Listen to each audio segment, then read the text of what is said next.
All 5 children of former Lakers owner Jerry Buss must agree to give up their percentage. Jeannie has gotten her lawyer involved and is prepared to go to court to resolve the matter. One of the issues is that Jeannie wants to remain the Lakers representative at the NBA Board of Governor meetings. The Dodgers pulled away for an 11-5 win at Colorado Monday night. 2 homers by Shohei Ohtani, a 3-run shot by Max Muncy. No debates, no speculation, just the info you need. That's your KBLA Sports Minute. I'm Ray Richardson on KBLA Talk 1580. All I need is one mic. With a KBLA Talk 1580 editorial, I'm Tavis Smiley. My big mama used to say that there are 24 hours in a day, 12 hours to mind your business, and 12 hours to leave other folks' business alone. So let's talk about our business, Crenshaw business. For over 5 years now, the good people of the Crenshaw corridor have lived in a gated community, but not by choice. Gates, fences, barricades, limited street access, closed lots, and then some. By now, you've heard the stories from the folk who've lived this nightmare. Business owners have lost customers. A charter school lost students. A veterinarian lost clients. Churches have lost members. And still, Procrastination Crenshaw sits unfinished. And when I say sits unfinished, I mean sits unfinished. Nobody was seduced by the Jedi mind trick they tried to play when they ran that headline on the front page of a local black newspaper about the project restarting in weeks. I mean, come see for yourself. The only trucks on Crenshaw are deconstruction trucks. It took a minute, but to her credit, LA Mayor Karen Bass showed up and she's leaning in on getting our parking back. But think about this for just a second. LA is not Chocolate City, and yet we are blessed to have a black mayor and a black city council president. But where is the black city council president? Where is Marquise Harris Dawson? This is his project in his district, but he has been strangely quiet. Did you notice in the recent Los Angeles Times story about Procrastination Crenshaw that neither Marquise Harris Dawson nor Destination Crenshaw had a word to say on the record? The silence was deafening. When people ask me why the silence, all I can say is, good question. As a reminder, the Crenshaw Corridor community sent him a letter, and it laid out real demands: a public timeline, relief for the businesses that have suffered, and an audit. At the moment, the last one matters most, the audit. Here's the thing. The foundation money, the private donations, that's their business. But this project is also funded by city money, state money, and federal money. I refer you back to the front page story in that black newspaper where they all talked about this. Go read it again. In any event, it's your money. And when public money goes into a $100 million project that still sits unfinished, the public has a right to see where every dollar went. Contracts, budgets, payments, schedules. That's not too much to ask. Again, it's your money. Our letter gave Mr. Harris Dawson a deadline, Friday, September 4th, to respond. The clock is ticking, Mr. President. 12 hours to mind the public's business. And this is one of them. With a KBLA Talk 1580 editorial, I'm Tavis Smiley. As always, we welcome your feedback. How did you want it?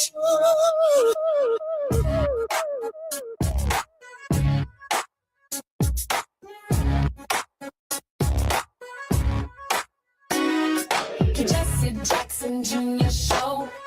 Oh, oh, oh, oh, oh. The Jesse Jackson Jr. Show. Oh, oh, oh, oh. The Jesse Jackson Jr. Show. Oh, oh, oh, oh. The Jesse Jackson Jr. Show. Oh, oh, oh, oh. Come on and talk with me. Come on and listen to me. Come on and talk with me. Come on and listen to me.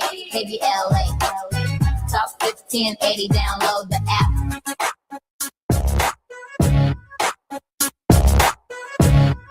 I'm Jesse Jackson Jr. Welcome forward to the Jesse Jackson Jr. Show on KBLA Talk 1580. It is Tenacious Tuesday on the Jesse Jackson Jr. Show, and our very special guest is none other than Slade Douglas. Slade is the central figure of the groundbreaking documentary Slade Douglas versus the City of Los Angeles, the veteran they tried to silence. A powerful investigative documentary grounded in documented facts, legal findings, official records, and verifiable evidence. The film chronicles Douglas's personal fight against institutional abuse, discrimination, and retaliation, shedding light on the broader injustices faced by veterans at the hands of government actors. A U.S. Army veteran and former college football player, Douglas, age 49, said he felt he had no choice but to take the city to court, ensured that this doesn't happen to another person. He attended Florida State undergrad and Richmond Community College for political science and pre-law. Slade, welcome forward to the Jesse Jackson Jr. Show. It's always an honor to be in your presence. I am glad that you're here. Also joining us is Thomas Lucas, Senior Administrator for Equal Justice Now. Equal Justice Now is an organization focused on advocating for police reform, addressing systemic racism, and combating voter suppression. They engage in fundraising efforts to support their initiatives and raise awareness about social justice issues. The organization aims to connect with individuals and people affected by systemic changes. In various media and events, they strive to promote equality and justice for all.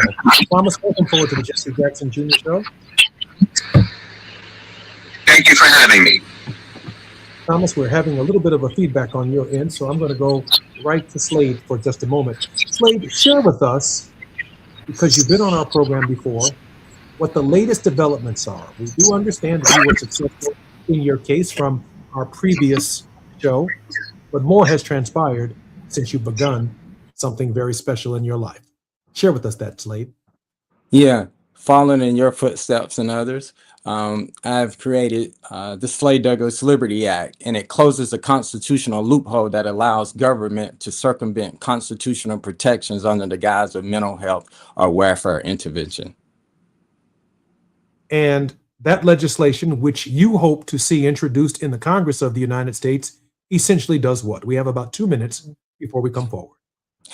So it prevents labels from functioning as warrants. For an example, when they use a welfare check label or a 5150 label, they feel like it can circumvent a person's constitutional rights. So if they come to you under the guise of a welfare check, the government has been using that as though it serves as a warrant to give them access to you that the Constitution doesn't permit. I read some of the provisions of the effort that you're trying to undertake, and I find it somewhat interesting that there is no statute presently on the federal books that addresses some of the, if you will, the pretense, the language that they use to justify violating people's constitutional rights. On one case, you referred to it as a welfare check. In other cases, they've used other language, and then it becomes some form of probable cause in their thinking to justify a completely different behavior and create a very different set of circumstances. You're saying that's unconstitutional. It needs federal legislation and protection, and it should apply to all 50 states. Yes, sir, because a criminal have the presumption of innocent until proven guilty. And obviously you have to have probable cause as well. Well, when it comes to these mental health interventions, they are proven in my case when, again, the crime was committed against me because it was actually a crime under California Penal Code 1483 to prompt a false emergency response. They also, when they use these labels, they remove a consensual encounter. They change it because all encounters with law enforcement has to be looked upon as consensual encounters unless they have a warrant or you have committed a crime. But when they start using these labels, again, they're using it to circumvent every citizen's constitutional rights. I'm Jesse Jackson Jr., listening to the Jesse Jackson Jr. Show on KBLA Talk 1580. Slade Douglas is our guest in this hour, and so is Thomas Lucas. More when we come forward on the Jesse Jackson Jr. Show. It's afternoon drive time with Jesse Jackson Jr. Only on KBLA Talk 1580. Ready for a weekend reset? Walk it out with me, Gina A. Towns, the artist formerly known as Gina Darby, on Reflectivity Beyond Black and White, as we seek peace, understanding, and healing beyond surface level perspectives, where reflectivity becomes our inner power and resilience to transform our lives and our communities no matter what. Meet me and my crazy cool guests. Join the Reflectivity family movement as we make sense of it all. Every bit, every morsel. We're going to nourish the mind, body, and soul unapologetically right here on KBLA Talk 1580. Every Saturday, 2 and 8 p.m. on the West Coast, 4 and 10 in the Midwest, and 5 and 11 on the East Coast. It's time for Reflectivity Beyond Black and White. It's not only hot, it's sizzling, and we're cooking. The KBLA 1580 app puts the realest conversations right in your pocket. Stream live wherever you are in the world. No static. No searching the dial. A crystal clear connection 24/7, exactly when you want it. We recommend that you keep automatic updates enabled. Set it and forget it. So the app stays up to date with store requirements, bug fixes, and new features as we roll them out. Download the KBLA 1580 app today and stay plugged into the conversation everyone's having. Are you drowning in IRS tax debt? With Civic Tax Relief, they were able to save me upwards of $80,000 that I would have had to pay had I not reached out to them. Get ready for a toll-free hotline. Take advantage of new IRS tax forgiveness programs that may protect you from IRS collection agencies. I owe the IRS $37,000. They have the power to garnish your wages, put liens on your property, and levy your bank account. Civic Tax Relief can help protect you from the IRS. Civic Tax Relief basically represented me against the IRS. By the time everything was completed, I didn't owe the IRS anything. Find out about the Fresh Start program that is now available through Civic Tax Relief. Civic Tax Relief's special tax hotline can help you discover all the relief programs available for free. I would recommend anyone who has a tax problem to contact Civic Tax Relief. Just call 800-285-3500, 800-285-3500. Don't wait. Call now. 800-285-3500, 800-285-3500. You have something to say, and we want to hear it. KBLA Talk 1580 is engagement radio, not outrage radio. A place where your hopes, your frustrations, and your ideas are welcome 24 hours a day, 7 days a week. Real talk, real people, real Los Angeles. KBLA Talk 1580, the station that sounds like the city looks. Tune in on your AM radio dial at 1580. Download our free KBLA 1580 app or listen live on our website at KBLA1580.com. Unapologetically progressive. Now back to more of Jesse Jackson Jr. on KBLA Talk 1580. The Jesse Jackson Jr. Show. The Jesse Jackson Jr. Show. Jackson Junior Show. The Jesse Jackson Junior Show. King Volley drops the beat. Come on and talk with me. Come on and listen to the need. Come on and talk with me. Come on and listen to the need. KBLA Talk 1580. I'm Jesse Jackson Jr. Welcome forward to the Jesse Jackson Jr. Show on KBLA Talk 1580. In this hour, Slade Douglas joins us to lay out the factual case for subjective characterizations and the manufacture of danger. I'll deal with that in just a moment, but I also want to welcome Brother Thomas Lucas from Equal Justice Now to the Jesse Jackson Jr. Show. Thomas, welcome forward to the show. How you doing? Thank you so much for having us on. I'm so grateful that you are here. In Finding 6B, I find this the most explosive, the most compelling. Subjective characterizations and the manufacture of danger. The city's filings described Douglas as irate, completely irate, volatile, belligerent, agitated, upset, unstable, and non-compliant. When analyzing these words, Douglas explains how each word is interpretive, not factual. They record no crime, no resistance, and no danger. They only reflect the officer's internal state of mind, not Douglas's conduct. They don't establish evidence of a crime, threat, or resistance, only the officer's subjective mindset. Douglas shows this pattern of wording follows an institutional playbook, one that converts perception into legality. When no crime exists, description becomes defense, Douglas says. When no threats exist, vocabulary is then used to create one. I'm wondering in this moment, Thomas Lucas, is this a finding that we are finding in cases around the country? It happens a lot. It does happen a lot where officers deem a person a risk, and even people are calling in and saying that they were swatted on, which we believe happened in this case.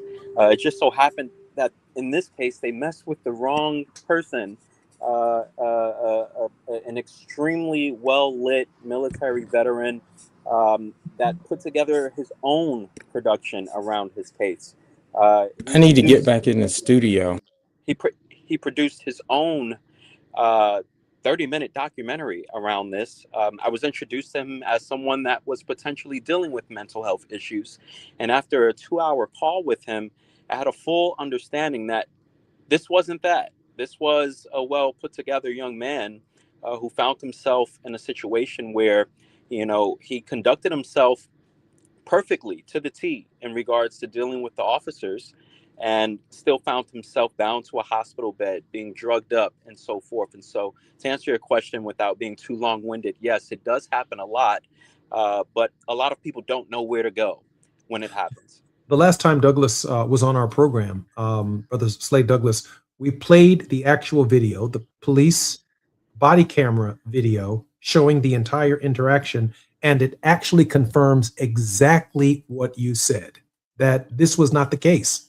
This was a man of honor, Slade Douglas, a soldier, a veteran, a person who has served his country, a manufactured sense of probable cause due to external facts unrelated to the officer's arrival at Mr. Douglas's home, and then the subsequent escalating language and rhetoric that led to his arrest, his torture at the local police station.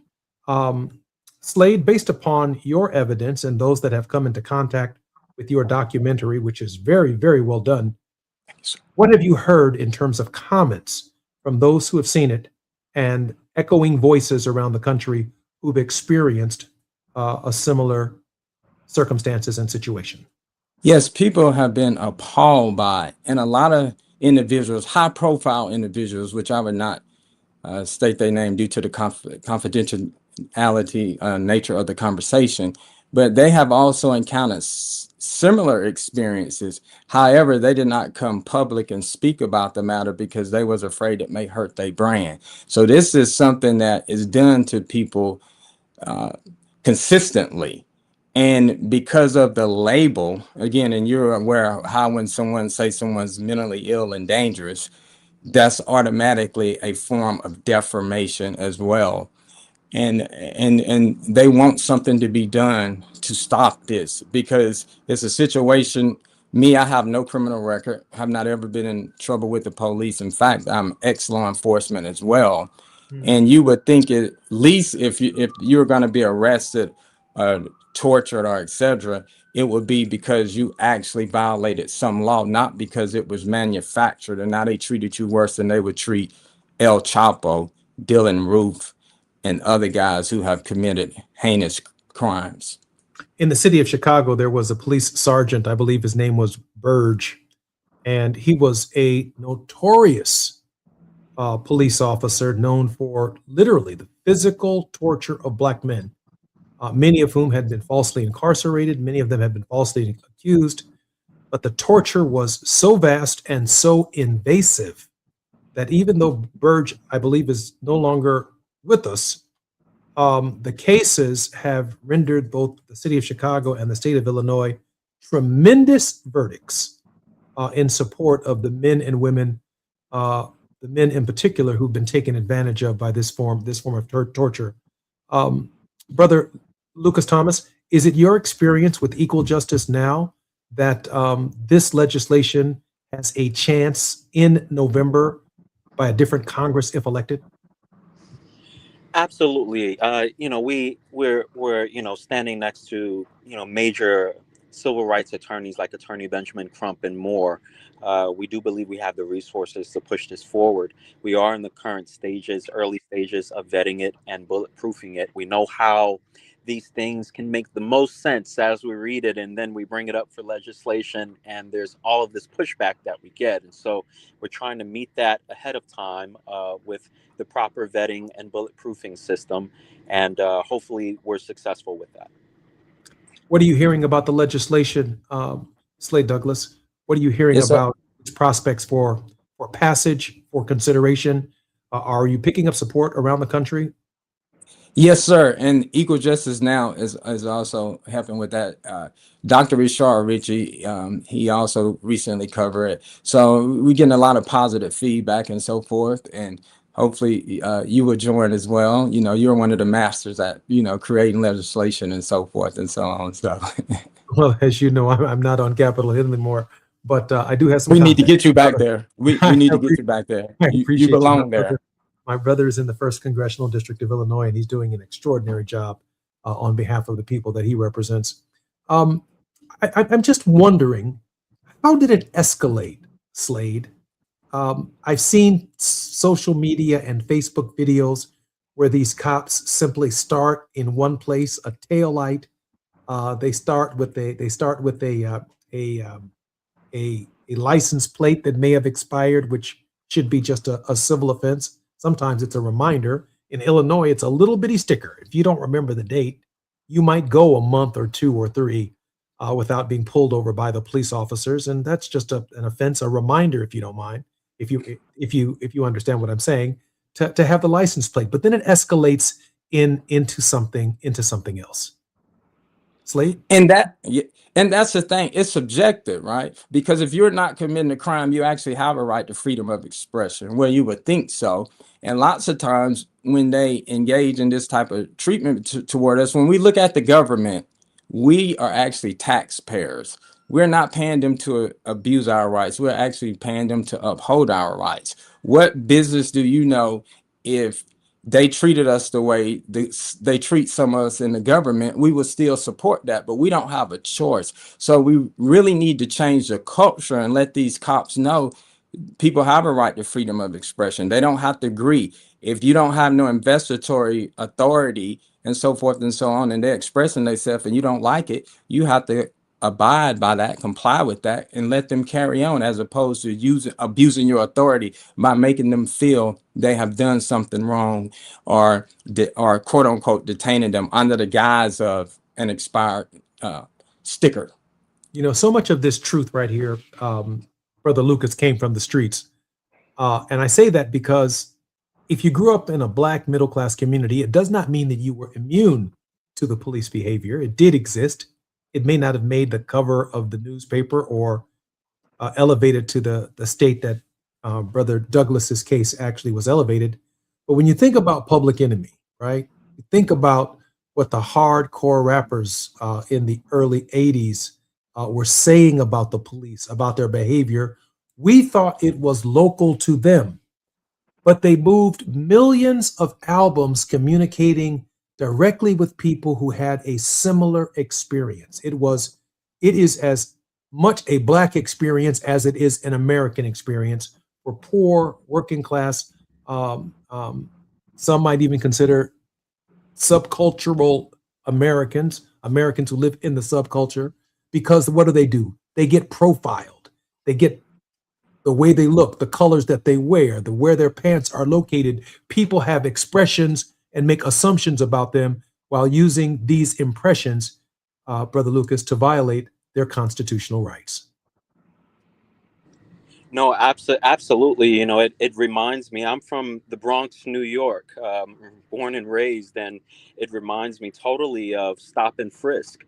You know, I was, brought up in the northern part of the Bronx, which most people deem quite the suburbs of the Bronx, New York, and still I dealt with stop and frisk and, was charged with the same ideology of systemic racism and policing that got Slade in this, Mr. Douglas in this situation. And so I definitely concur, and it's something that we fight and stand against as an organization. Lucas, Brother Lucas, what kind of organization is it going to take around the country to make this a pivotal issue in the November elections? I think it's going to take an organization like Equal Justice Now. I can speak for ourselves. It takes an organization that, knows how to bring both sides to the table. We have and produce national discussion panels on mental health and bail reform and over-policing and so forth. And, in order to get legislation passed these days, we have to get both sides in the room. And we specialize in that with the help of Attorney Crump and the rest of our value system. And so, I think Equal Justice Now is a foot in when it comes to that kind of conversation and pushing legislation forward. It's still going to be a heck of a fight. But with cases like, Slade Douglas and his matter, it's quite clear why he won his case. And we're just taking it a step further to create this legislation so that others don't have to deal with it. I find it somewhat interesting that the high-profile cases, and this is not to suggest that these are not very, very serious cases, like the Nolan Wells case. Many of these cases don't end up with allegations, or they don't end up with the death of the so-called alleged defendant in these cases. The vast majority of our cases are not at the level of Nolan Wells. They're not at the level of someone hanging themselves or whatever's taking place in that investigation in Raleigh, North Carolina, or these young people who are being found, and the young woman who was found, I believe, recently in Mississippi, being hung by her neck in the back of a home. They don't rise to that level. But the thousands of cases that actually exist regarding what happened to Brother Slade Douglas, that happens in the Bronx, that happens to every single one of us and our children, this is seemingly normative behavior of what it means to be young and Black in America. Slade Douglas? Absolutely. And that's another thing as well. When they do this, they want us to react a certain way. And then they use that against you, because you don't have to speak to the police if you don't want to. But what they do, they escalate that matter as well. So instead of them protecting our rights and being good servants to the people that they serve and protect and supposed to protect, they're going around, a lot of them. Now, we do have some good police officers, but a lot of them are going around engaging in intimidation and bullying tactics as well. And then again, as soon as you start saying something, they want to escalate the matter. But some people legitimately are extremely afraid of the cops. So if a police officer have an encounter with them and they start shaking or something, that doesn't mean that that's reasonable suspicion of a crime. So they use a lot of subjectivism to try to create probable cause.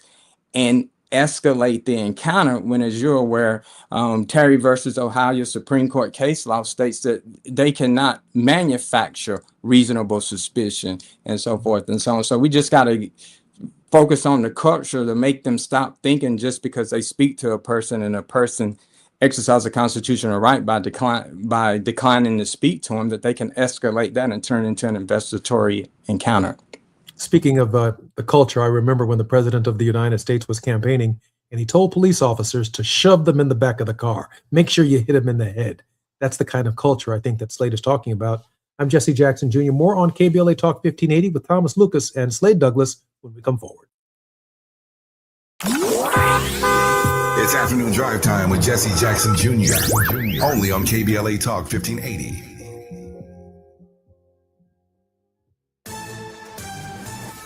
Wood with BIN News Now. The investigation continues into a shooting at a Robbins, Illinois restaurant that left Black Mayor Darren Bryant with minor injuries. Village spokesman Sean Howard. Fortunately, it was isolated. The mayor wasn't the intended target, and we're just praying for everyone involved. Authorities say the suspected gunman was fatally shot by a private security guard, while a restaurant employee was also wounded. A Black 18-year-old North Carolina woman is facing child abuse and assault charges after authorities say Saisha Jaden Johnson took abortion pills late in her pregnancy and gave birth at home at 31 weeks. The baby survived, and she, along with the baby's father, posted a $1,000 bond with charges pending. And LL Cool J is bringing the Rock the Bells Festival back to Newark this fall. The November event at Prudential Center will feature performances by Lil' Kim, SWV, and Method Man and Redman as part of the celebration of Hip Hop History Month. Get BIN News Now on demand 24/7 on the iHeartRadio app. For victims of drunk and drug driving, our grief is unique. But you are not alone. You always have a place at MAD. Call our 24-hour victim helpline at 877-MAD-HELP or visit mad.org. This is the KBLA Sports Minute with Ray Richardson. There's a problem with the Lakers' $12.5 billion sale to Joshua Kushner and former Disney chairman Bob Iger. Jeannie Buss, who owns 17.8% of the Lakers, is refusing to give up her percentage of the franchise. A court order in 2017 gave Jeannie and her 4 siblings the right to block any sale of the Lakers without their approval. The 4 siblings have agreed to give up their percentage, but Jeannie is holding out. The court order indicates that all 5 children of former Lakers owner Jerry Buss must agree to give up their percentage. Jeannie has gotten her lawyer involved and is prepared to go to court to resolve the matter. One of the issues is that Jeannie wants to remain the Lakers representative at the NBA Board of Governor meetings. The Dodgers pulled away for an 11-5 win at Colorado Monday night. 2 homers by Shohei Ohtani, a 3-run shot by Max Muncy. No debates, no speculation, just the info you need. That's your KBLA Sports Minute. I'm Ray Richardson on KBLA Talk 1580. Where the overlooked become unmissable, this is KBLA Talk 1580. We've got a lot to talk about. Hi, I'm Zoe Williams, a.k.a. the Voice of Reason, encouraging you to join me weekdays from 7 to 9 p.m. for the world's most intriguing relationship radio roundtable. Every night, I facilitate and encourage our loyal listeners to participate in the most engaging relationship discussions you'll hear anywhere. So make it a point to rendezvous with me, Zoe Williams, the Voice of Reason, Monday through Friday, 7 to 9 p.m. Pacific Standard Time. Trust me, your relationships will never be the same. The VOR is on fire tonight. Unapologetically progressive. KBLA Talk 1580. We've got your black.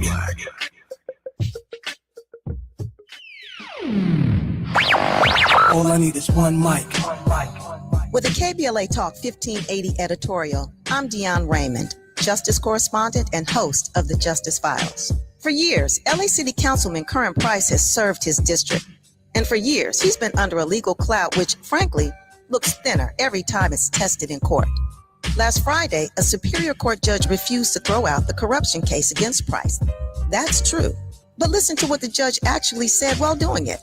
Judge Larry Paul Fiddler called this not a great case. Not our words, his. Price's attorney, standing right there in the courtroom, said it plainly. In denying our motion, the court acknowledged that this is not a great case. We agree. Now, that's not a ringing endorsement of a prosecution. That's a judge saying, essentially, there's just enough here to send it to a jury. Barely. The ruling itself says nothing about guilt. It's not proof of wrongdoing. What it is a low bar, cleared by a thin margin, on evidence the court itself has called circumstantial. Councilman Price has pleaded not guilty. He denies the allegations.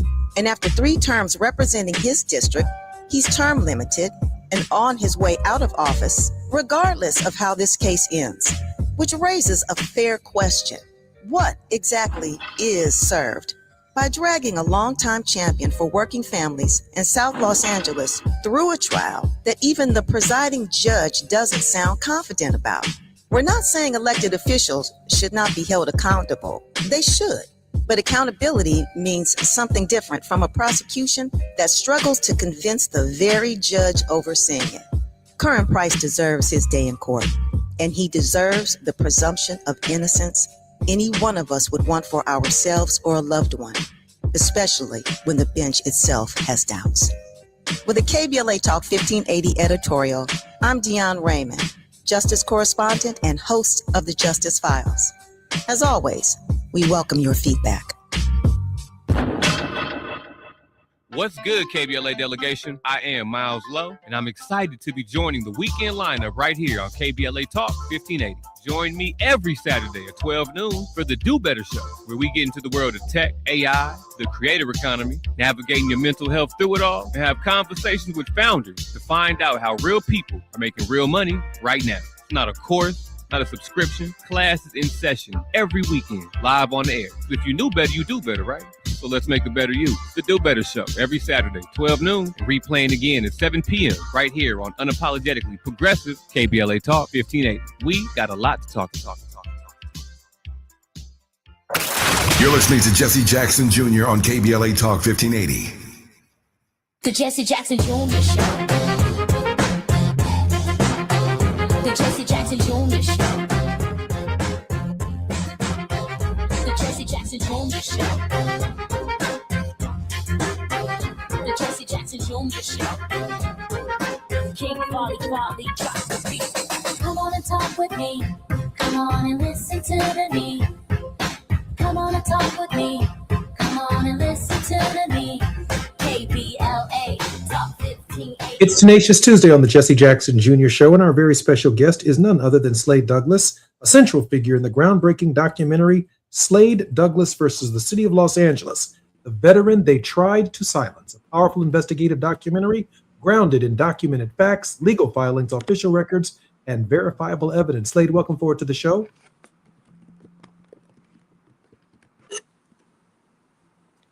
Slade, welcome forward to the show. And also Thomas Lucas, Senior Administrator of Equal Justice Now. Equal Justice is an organization focused on advocating for police reform, addressing systemic racism, and combating voter suppression. Brother Lucas, welcome forward to the Jesse Jackson Jr. Show. Great, thanks to be back. Brother Lucas, let me ask you a question. Share with us some of the other work at this hour that Equal Justice Now is engaged in across the country. Absolutely. We've had a great deal of success with Attorney Benjamin Crump, our national spokesperson, on bringing education to the masses, specifically the college-age students of America. We've been on tour now for about 4 years, coming up against and with partnership with Houston University, Texas Southern University, Memphis University, and so on. We're actually looking at partnering shortly here in Louisiana with Grambling State University. And what we do with these national discussion panels is bring everyone left and right to the discussion to cover topics and bring education around police reform, bail reform, mental health, voter suppression, systemic racism. And with these conversations, we're able to get in judges, DAs, police chiefs, bail bondsmen, community activists. And so to us, education and, is the first layer of bringing that change.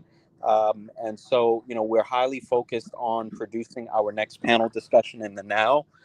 We also have in the coming year our annual Equal Justice Now Attorney Benjamin Crump Awards Gala, where we award some of the powers that be in the criminal justice and social justice reform areas. And so, that's what we focus on, on the daily basis, along with standing behind cases like Slade Douglas's. And, stepping into these engagement opportunities to put ourselves more out there and stand with folk that have done right. Brother Lucas, another question, if you don't mind, and then I'm going to come right back to Slade. The climate in this country has changed, making the work of Equal Justice Now even more important and more valuable than ever. Have you noticed the uptick in these cases as it relates to African Americans? Yes, I think anyone that says no is not paying attention. It's really unfortunate to wake up every week, it seems, and hear that, there's been another African American person hung from a tree. And then to double that with the idea that it's constantly being called a suicide. And so, we've been at it as an organization since right before George Floyd time, and standing with his family behind the scenes and out of the spotlight, doing the on the ground work. Till today. And we still are next to Attorney Benjamin Crump, in the Carmelo Anthony and, Noel case as well. It's really a tough fight. It's really hard on the emotions to even have these conversations, right? We, try not to get desensitized when it comes to these topics. I know for me, this has been a fight as a young Black man my entire life. I feel blessed to be able to stand with an organization like Equal Justice Now, so to where I feel as though I'm a part of something bigger than just the individuality of things going into that fight.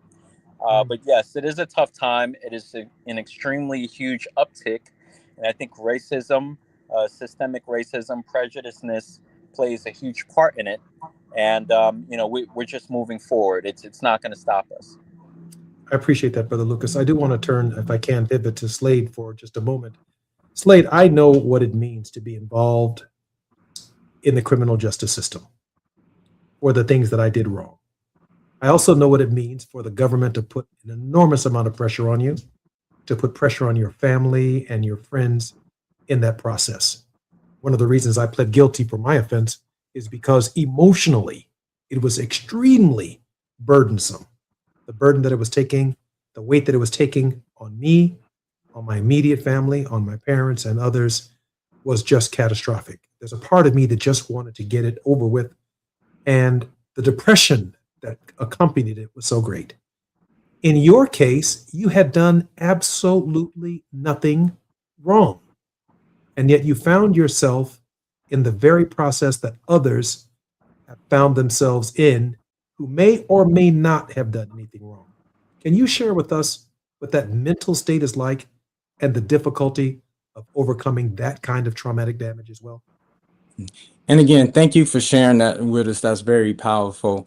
And again, thank you for being such a leader to the country and helping us as it relates to these matters. In regards to your question, it was extremely, because it was a defamation element to that as well. In fact, that I'm actually still dealing with. And that's another thing about this legislation as well. It's going to address defamation, because whenever you label someone mentally ill and dangerous, that's going to affect their reputation as well. Forever. Yes. I mean, I have people walk up to me every day and ask me, am I all right? I'm like, there's nothing wrong with me. That's right. Have you ever had the government call everybody you know and threaten to lock them all up? Right. And you're like, no, stop calling. These are my offenses. These have nothing to do with my friends, my family. And then even after the process, if you own the behavior, the way people look at you and treat you and trying to find a job becomes equally as difficult in that process as well. Slade? Yes, sir. Absolutely. And that's why something has to be done about it. And you're a testament and a role model to what can be accomplished. And I would love it if you was a president of the United States. Here we have somebody who's president of the United States who's been, accused of over 24 felonies. But again, as a black man, we don't get those opportunities. That's why it's important for us to even conduct ourselves to a high standard. And we start talking about engaging with law enforcement, we have to make sure that we conduct ourselves better. Yeah, we do have the right constitutional rights, but when we see they're actually being denied, we just got to make sure we're able to survive that encounter, because that's actually designed also to cause us more trauma, right? And anytime we encounter them, right, they do not, to me, it appears as though a lot of law enforcement do not want to communicate with some of our brothers and sisters. They want us to be afraid. They want us to be fearful, especially when you look at a city like Los Angeles. They even have it where if a crime is committed, they actually have a non-criminal line. So if you call them about a crime, they don't even respond to it. So we just have to do a lot of things to strengthen the culture. We got to do a lot of things to more educate people and let them know, like if you're stopped by the cops while driving, before they even come up to your vehicle, you should already have your license, your driver license out the window and your insurance, because by law, yes, sir. Brother Slade, I got to go to a commercial break now. I'm Jesse Jackson Jr., listening to Jesse Jackson Jr. Show on KBLA Talk 1580. More with Slade Douglas and Brother Thomas Lucas when we come forward. While you're stuck in traffic, we can at least bring you up to speed on the news of the day. You're listening to Jesse Jackson Jr. only on KBLA Talk 1580.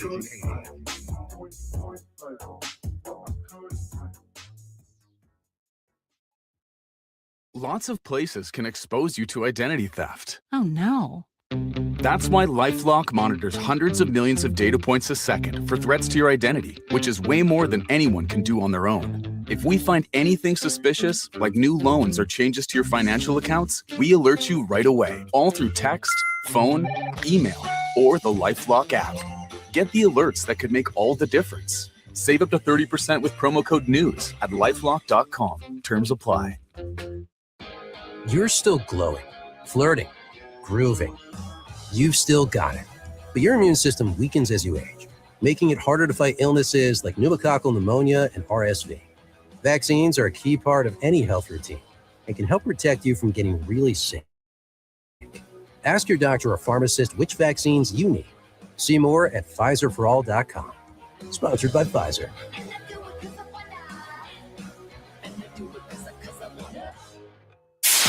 KBLA Talk 1580. We've got a lot to talk about. KBLA Talk 1580, connecting you with services and solutions. Created with a share of the 1984 Olympic Games surplus, LA 84 began operations in 1985 as a grant-making and educational foundation. Today, the LA 84 Foundation supports hundreds of nonprofit youth sports organizations throughout Southern California annually, trains coaches, commissions research, convenes conferences, and maintains the world's premier Olympic and sports library collection. They are transforming lives and communities through the power of youth sports. To find out about youth sports programs for yourself or your child, and to get information about the grants and support they offer to schools and nonprofits, or if you want to make a donation, please visit la84.org. That's la84.org. Or you can call them at 323-730-4600. This is a community call to action from KBLA Talk 1580. Lena Bloom for the Bail Project. Imagine you're stuck in a jail cell and you can't afford bail, and someone offers you a way out. Just plead guilty and you can go home and kiss your kids goodnight. What do? What thousands have. You plead guilty whether you are or not. Cash bail makes poverty a crime. That's why the Bail Project helps those who can't afford it while fighting to end cash bail, because freedom should be free. Brought to you by the Ad Council. Onyx, I keep having stomach issues. Please make me a doctor's appointment. Okay, are you suffering from diarrhea, bloating, gas, or oily stools? If so, you may want to ask your doctor if it could actually be a problem with your pancreas, called exocrine pancreatic insufficiency, or EPI. My pancreas? How is EPI treated? A prescription medicine like Creon, pancrelipase, is used to treat people who can't digest food normally because their pancreas doesn't make enough enzymes. Creon is the #1 prescribed treatment for EPI. Creon may increase your chance of fibrosing colonopathy, a rare bowel disorder. Tell your doctor if you have a history of intestinal blockage or scarring or thickening of your bowel wall, if you are allergic to pork, or if you have gout, kidney problems, or worsening of painful swollen joints. Call your doctor if you have any unusual or severe gastrointestinal symptoms or allergic reactions. Take Creon as directed by your doctor and always with food. Do not chew capsules, as this may cause mouth irritation. Other side effects may include blood sugar changes, gas, dizziness, sore throat, and cough. These are not all the side effects of Creon. You can learn more at 1-800-633-9110. Before your appointment, visit creoninfo.com. That's CREON info.com. Just in case you missed our Procrastination Crenshaw Town Hall. My name is Bronwyn, and I've been in this neighborhood for 65 years. All righty. I was raised here, right on Crenshaw Boulevard. Ancestry, legacy, everything. No parking. In regards to our elderly, in regards to trying to get from one end to the other, 48th and 50th Street is a dead zone. You got to get off the bus and you got to make your way down in the middle of the block. I'm right across the street. I understand one of the things. I am happy to see you guys. I've been in too many meetings where you weren't there. I understand those who own the buildings and your properties. I understand those who rent from you. Here it is. Why can't we invest in each other? Making sure they follow through. We're KBLA Talk 1580.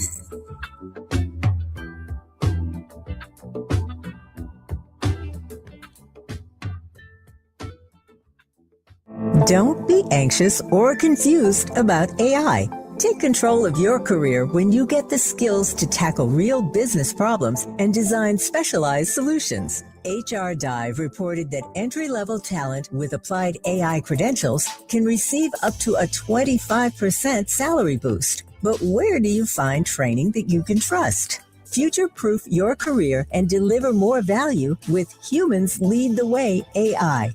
Their hybrid learning courses use practical definitions, real-world examples, and strategic insights to help you and your team understand AI with confidence. No magic, no hacks, no shortcuts. Just practical knowledge that helps you use AI more successfully. Don't wait. AI can never replace people who know how to use it well. Register for courses today at humansleadtheway.com. That's humansleadtheway.com.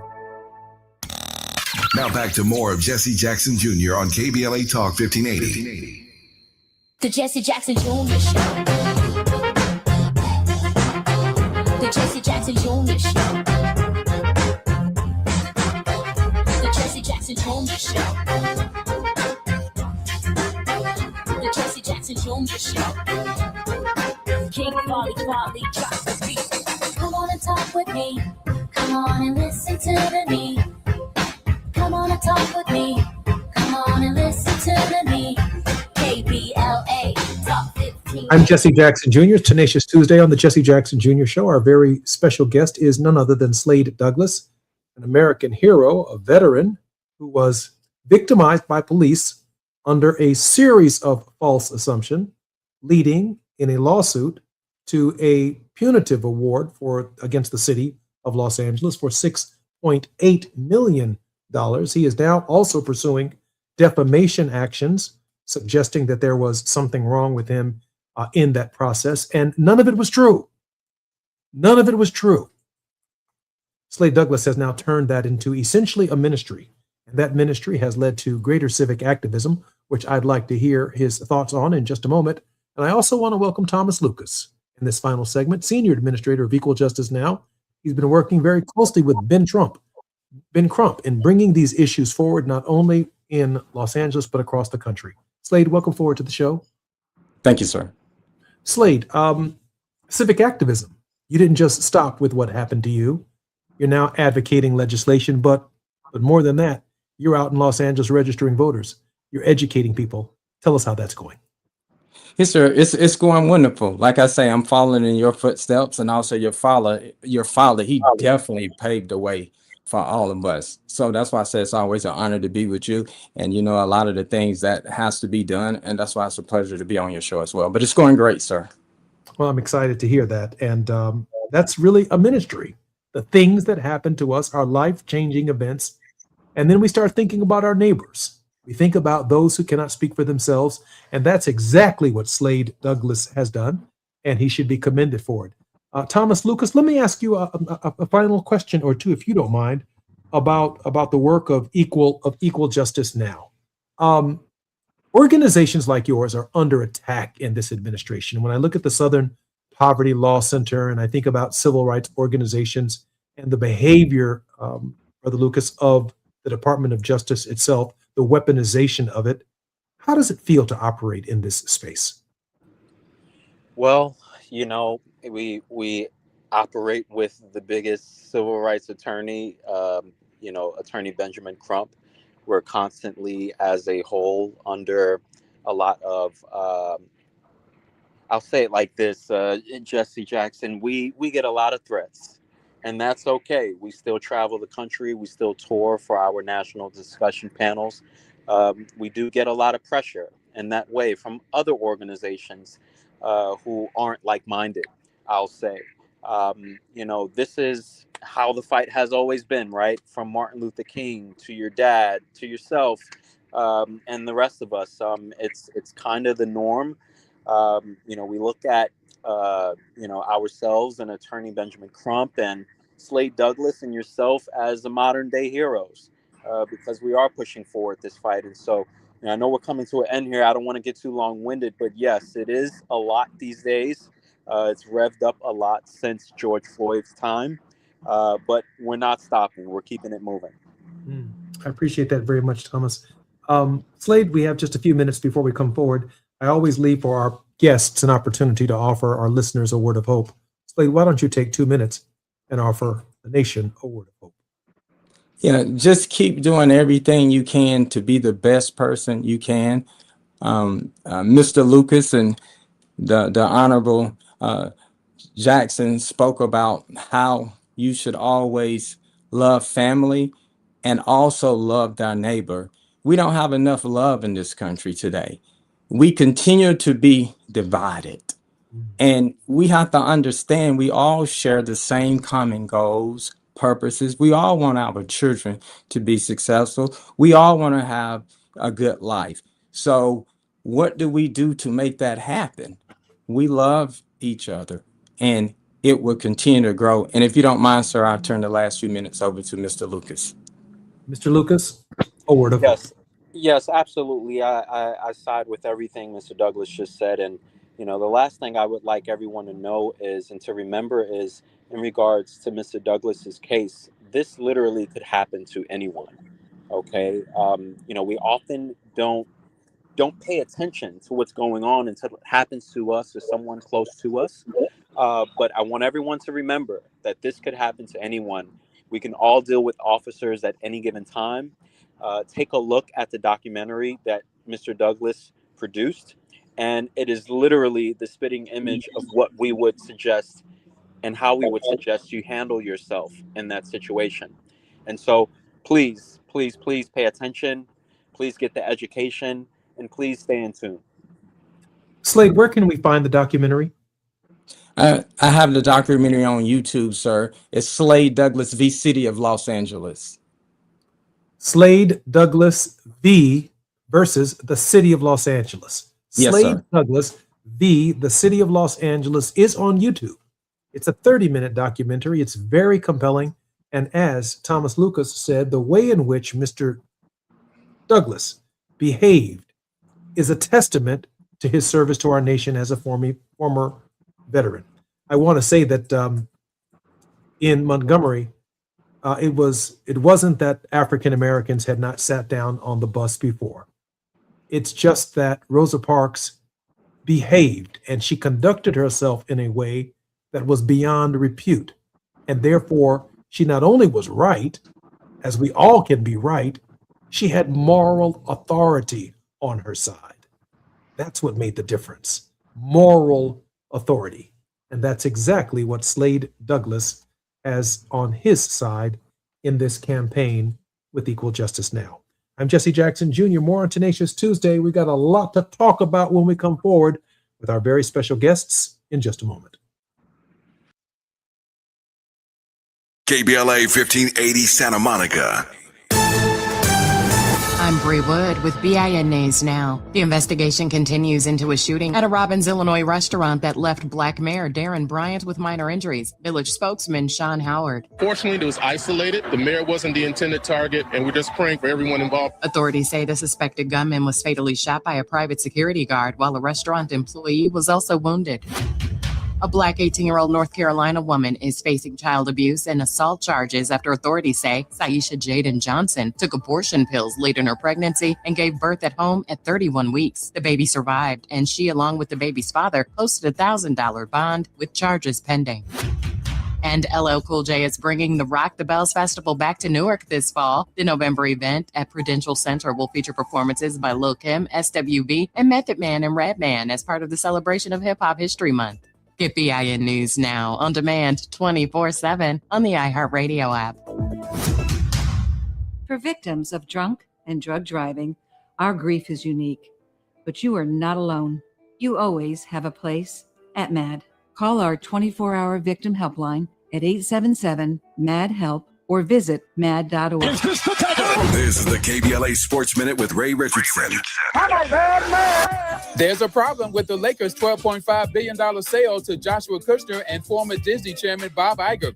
Jeannie Buss, who owns 17.8% of the Lakers, is refusing to give up her percentage of the franchise. A court order in 2017 gave Jeannie and her 4 siblings the right to block any sale of the Lakers without their approval.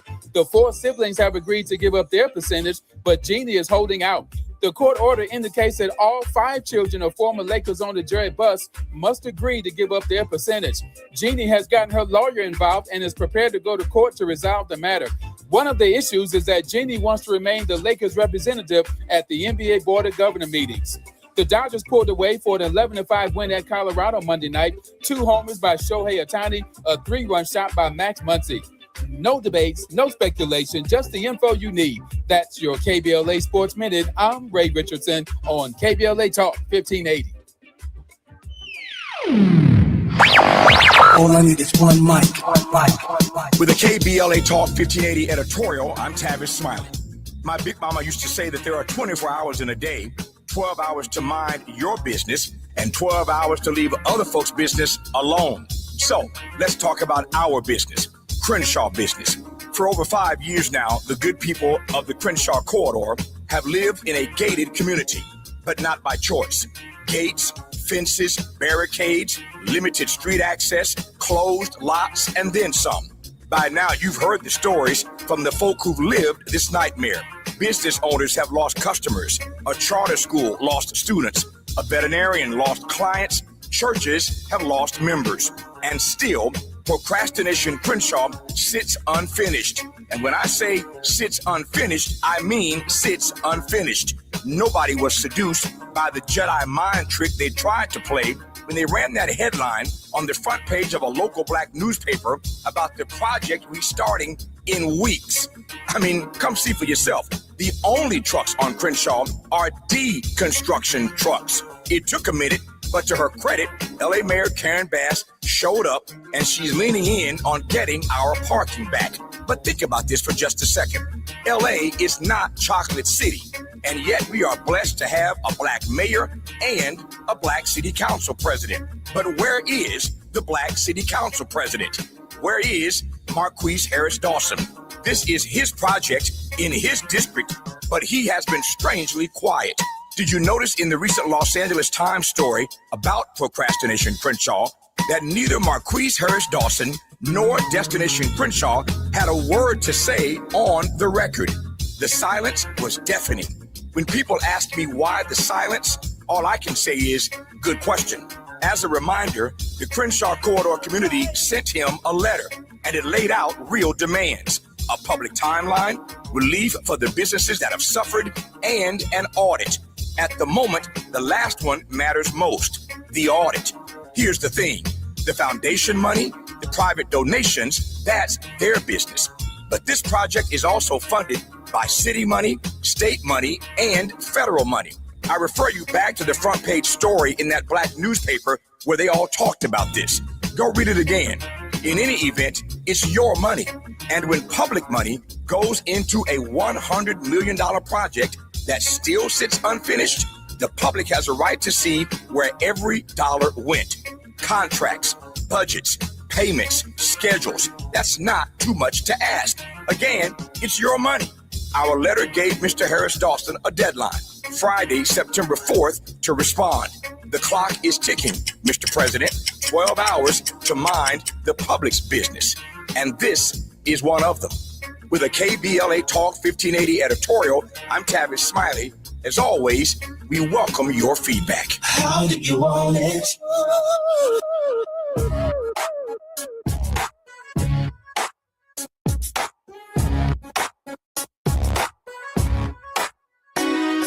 The Jesse Jackson Jr. Show.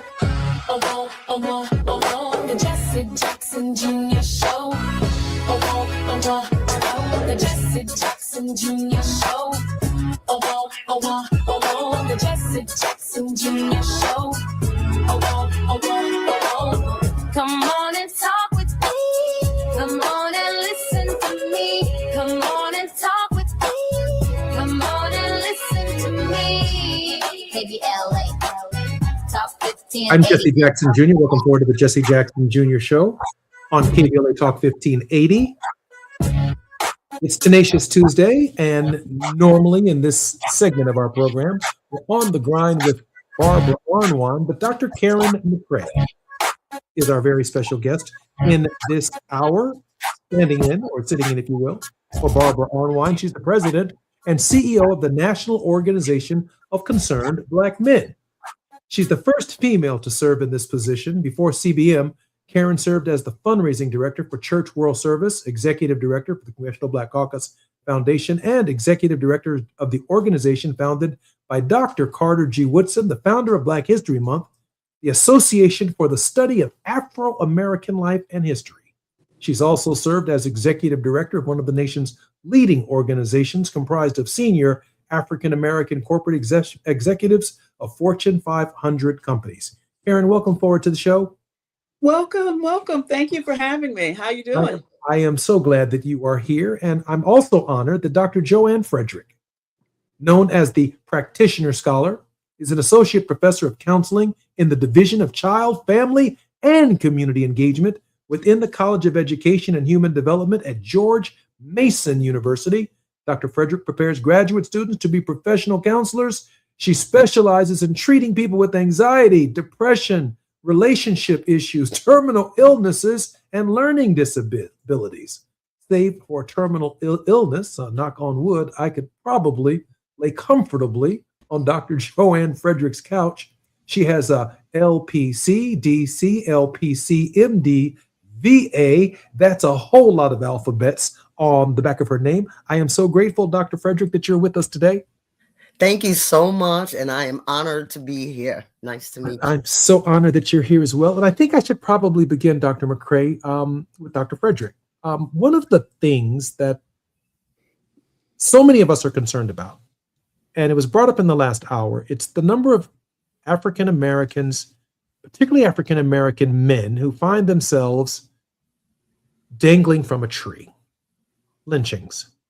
Yes. And it is playing strange fruit, if you will, for those of us who are familiar with the song from, I think, the 1940s that was so profound in laying the foundation for our movement, particularly in the Deep South. The psychological impact of a generation of young people who grew up in an era of so much hope and so much promise that was the Obama era, to be pivoting to the Jim Crow era so quickly. Your thoughts on how and the way in which we are processing the feelings associated with this moment? Yeah. So my first thought is mental health is our greatest wealth. And first, I express condolences to the families who have a direct impact on these lynchings that we're referring to, but also a reminder that even people who are not connected in any way, there's something that we call vicarious trauma, which is watching it on television, on social media, hearing it, having conversations, and the trauma that it brings to Black people, Black youth, And so those are my thoughts on that we have to be mindful that it is still traumatizing, even from back then to now, these types of incidents. I think as well that we cannot ask Black people to look at Black bodies hanging from a tree and forget about the history of this country. We know that the noose carries a particular historical reference: lynching, racial terror, intimidation, and social control. And as long as we are being asked, so to speak, to erase our history, we cannot dismiss what the impact of these situations are, because our history in America dictates that we understand what the noose stands for and its sense of social control. We have to be mindful of not just of this tragedy, but what it's supposed to instill on the community, the level of fear and trauma it is supposed to, in my opinion, inflict on our society. Dr. McCray, Dr. Frederick, looking very much forward to our conversation. I'm Jesse Jackson Jr. on KBLA Talk 1580. More when we come forward with these two wonderful professional women, doctors, who have some insights on the psychological trauma that we're all experiencing as we watch strange fruit dangling from American trees. More on KBLA Talk 1580 in just a moment. It's afternoon drive time with Jesse Jackson Jr. Only on KBLA Talk 1580. The KBLA 1580 app puts the realest conversations right in your pocket. Stream live wherever you are in the world. No static. No searching the dial. A crystal clear connection 24/7, exactly when you want it. We recommend that you keep automatic updates enabled. Set it and forget it. So the app stays up to date with store requirements, bug fixes, and new features as we roll them out. Download the KBLA 1580 app today and stay plugged into the conversation everyone's having. Are you drowning in IRS tax debt? With Civic Tax Relief, they were able to save me upwards of $80,000 that I would have had to pay had I not reached out to them. Get ready for a toll-free hotline. Take advantage of new IRS tax forgiveness programs that may protect you from IRS collection agencies. I owe the IRS $37,000. They have the power to garnish your wages, put liens on your property, and levy your bank account. Civic Tax Relief can help protect you from the IRS. Civic Tax Relief basically represented me against the IRS. By the time everything was completed, I didn't owe the IRS anything. Find out about the Fresh Start program that is now available through Civic Tax Relief. Civic Tax Relief's special tax hotline can help you discover all the relief programs available for free. I would recommend anyone who has a tax problem to contact Civic Tax Relief. Just call 800-285-3500, 800-285-3500. Don't wait, call now, 800-285-3500, 800-285-3500. There is no denying that we've always been the conscience of this country. KBLA Talk 1580 is progressive talk radio built for our community, by our community, and with hosts who look like you, live near you, and care about what you care about. 50,000 watts of truth right here in Southern California. KBLA Talk 1580. Listen live on your AM radio dial at 1580 or stream us live on our KBLA1580.com website or on our free KBLA 1580 app. Unapologetically progressive. Now back to more of Jesse Jackson Jr. on KBLA Talk 1580. The Jesse Jackson Jr. Show. The Jesse Jackson Jr. Show. The Jesse Jackson Jr. Show. The Jesse Jackson Jr. Show. King Volley, drop the beat. Come on and talk with me. Come on and listen to me. Come on and talk with me. Come on and listen to me. KBLA. I'm Jesse Jackson Jr. Welcome forward to the Jesse Jackson Jr. Show on KBLA Talk 1580. Dr. Karen McCray is president and CEO of the National Organization of Concerned Black Men. She was the executive director of the Congressional Black Caucus Foundation and executive director of the organization founded by Dr. Carter G. Woodson, founder of Black History Month, the Association for the Study of Afro-American Life and History. Honored that Dr. McCray is on our program today. And Dr. Joanne Frederick, known as the practitioner scholar, she has been in the field of counseling for over 30 years as a university professor, a counselor in private practice, and the co-founder, executive director of a nonprofit that offers free to low-cost counseling services to disenfranchised communities. Ladies, welcome forward to the show. Thank you. Dr. McCray, if I might, I think this is going to get worse. And by that, I mean, I have argued with scholars on this program who keep advocating for a third Reconstruction. But my read on American history is there is a pre-construction period, a construction period, like we're building a house, the Declaration of Independence, the Constitution, the Bill of Rights. Then there is a deconstruction period, the American Civil War. And then there's a brief Reconstruction period, then Jim Crow, and then Second Reconstruction. As Second Reconstruction apparently is coming to an end, we're entering, and many have advocated, I believe this correctly, Nicole Hannah-Jones and Dr. Kimberly Crenshaw have argued that this is a new Jim Crow, and I agree with that because the violence is real, and we just can't skip over it to get to a third Reconstruction without this intermittent period based upon our history of what's really taking place right here. I raise this question because as former executive director of the Congressional Black Caucus, when I, for example, look at the Nolan Wells case, a case where the young man lost his life under whatever circumstances have yet to be determined officially, it was on federal land.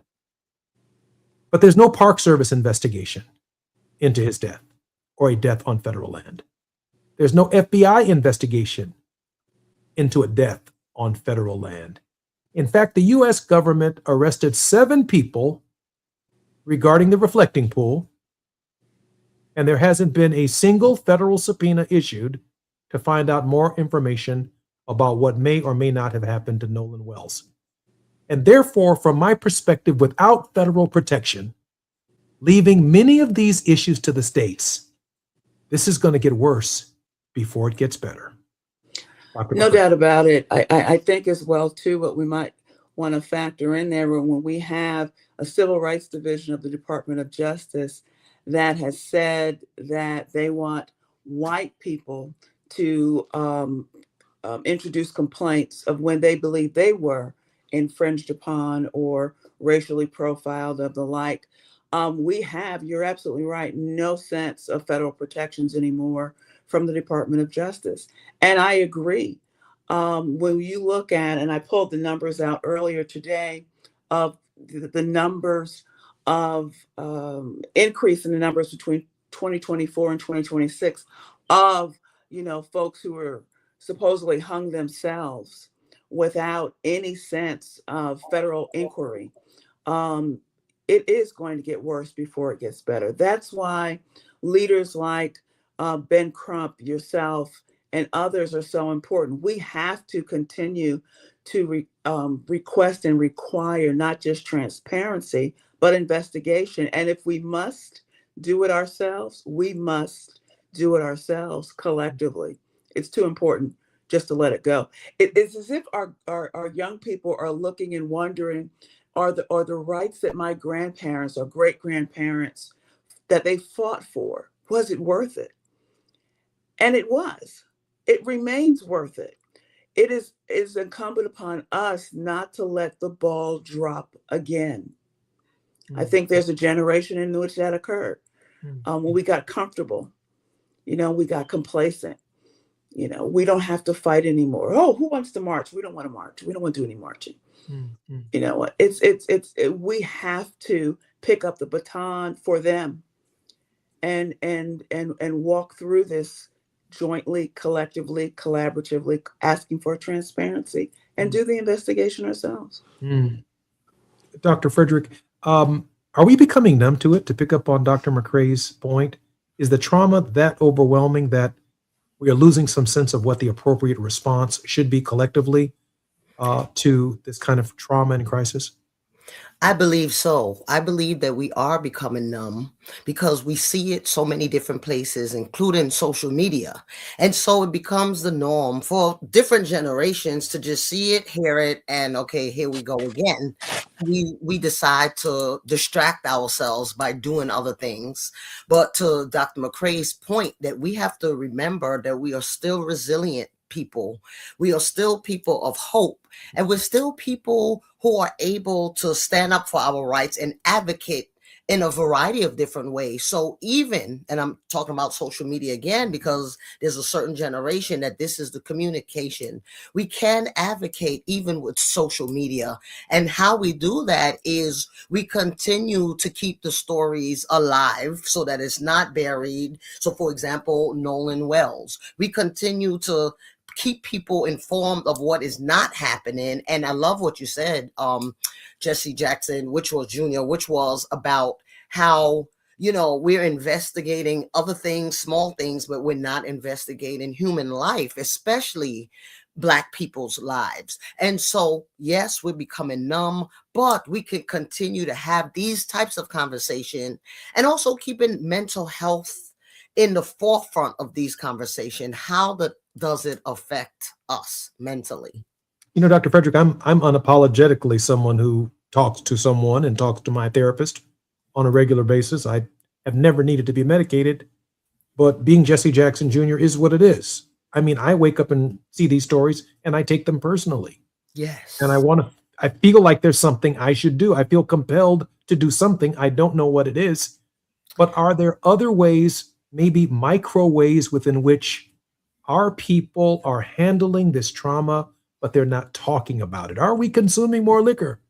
Are we smoking more drugs? Are we finding ways to handle what's going on that are not healthy? That 100% yes. So other things that we are doing, we are getting angry and we are throwing that anger on other people. So whether it is at work, co-workers, bosses, and even driving, what we call road rage, that is what we're doing with this anger and what we can do. So I think what you're doing is something that we could continue to do, which is opening these conversations and inviting people. But another thing that we can do is allow people to share their stories about how they feel when these things happen, ask those questions, but also be able to listen to the feedback that the youth, older generation, the middle generation, like, how are you feeling? And when we're able to listen, even though things may not change right away, but we have a space and a place to share. Another thing, what I love what you do is if we do talk about what we're going through to professionals, we need to say that, because now we're setting an example to other people that it is okay to have a mental health therapist in your life. Mm-hmm. Dr. McCrae, I did want to touch upon your particular expertise and knowledge base dealing with the Congressional Black Caucus, and as having headed an organization founded by Carter G. Woodson. I'm thinking in this moment that against the backdrop of this history, the sense of powerlessness that we feel from our elected officials in Congress, Democrats are not in the majority. We feel as if we're being run over and that there is no guardrail against kinds of trauma that we are experiencing. And I'm not so sure, after serving 17 years in Congress, that as a Congressional Black Caucus or a Congressional Hispanic Caucus, we did not equate the mental health of the country to what we were doing to defend them from Washington while they were experiencing various forms of trauma at home. That sense of powerlessness, Dr. McCrae. I'm seasoned enough to remember when the Congressional Black Caucus was termed the conscience of the caucus, and it actually was. And I think that as it has expanded, we've talked about this before, when it was a smaller number of members, they understood their purpose, they understood their range, they understood their community as a whole. And now we have larger numbers, and so we've kind of shrunk ourselves, because if you look, what happened? Transition of power. We no longer control heads, we're no longer heads of committees or subcommittees or anything like that. So we've been diminished and to some extent neutered with respect to how they've gone after leadership. internal and external leadership within the caucus. And one of the things that I actually wrote down, if you don't mind, I'm going to read it, is that our ancestors understood something that we sometimes forget. Political power and personal freedom are connected. I think that's one of the strategic advantages the Congressional Black Caucus had, where they understood the connection between their power and personal freedoms and the disintegration of personal freedoms.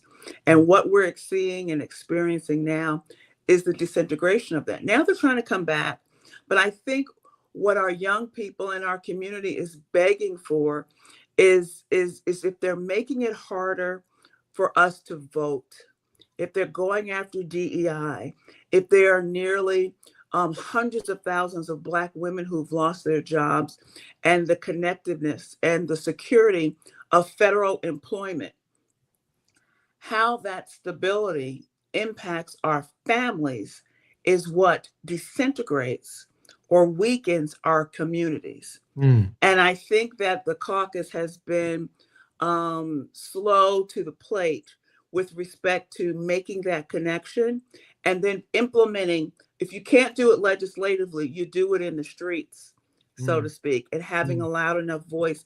And I think we've dropped the ball on that. You know, Dr. McCray, Dr. Raphael Warnock says that a vote is a kind of prayer that we cast or that we offer for the kind of world that we want to build. And I'm not so sure, to your point, no Gus Hawkins, no John Conyers, no John Lewis, no Ron Dellum, Julian Dixon, Mickey Leland. Absolutely. There's this group that was considered Perrin Mitchell, that was considered the conscience of the Congress. They understood the psychological impact of their putting up the fight every day and what it meant for those of us who are watching them through the television sets, giving us a sense of courage. I want to raise that Raphael Warnock point because, Dr. Frederick, we're not helpless. No. We're not helpless in this process. There is a way nonviolently to fight, but I'm not so sure we make the connection that Dr. McCray made between personal freedom and the power that we do have to change this. There are other forms of nonviolent resistance that are not just the vote. I mean, there's getting out here and registering people. That's good psychological therapy. Talking hope into somebody or preaching hope into somebody who doesn't believe in themselves or that their vote does not count. That's good therapy too. Activism, Dr. Frederick, is also a way of combating our sense of hopelessness. Yes, I agree with that. But I also think that fear will make people not do what they are allowed to do and can do. So, for example, I was helping, with voting registration and allowing people to come in and vote. And we noticed that people weren't coming. And this is in Maryland, I'm referring to specifically. And we wondered, well, what is going on? So then we sat and thought about the fear that has been portrayed over the media about if you come, there's long lines or you won't get any water and just stuff that the community thinks about. Thus, they don't even come out. And so we have to encourage people to not be fearful, be faithful. We are a faithful group of people that understands the power of God, the power of love. And when we focus on the positivity, we're able to move forward and continue pushing through. I'm not so sure our listeners fully caught everything that Dr. Frederick actually said because she mentioned one of the hounds of hell from Dr. Howard Thurman. She didn't get to deception or hatred, but then she went right to love, which is where Dr. Thurman eventually took those of us who had to take an inward journey in this struggle that we find ourselves in. Very grateful to have two of the brightest minds in this space and in this country. Dr. McCray and Dr. Frederick will be joining us more on KBLA Talk 1580 in just a moment. We're talking about the hounds of hell now, something we all know something about. It's afternoon drive time with Jesse Jackson Jr. Only on KBLA Talk 1580.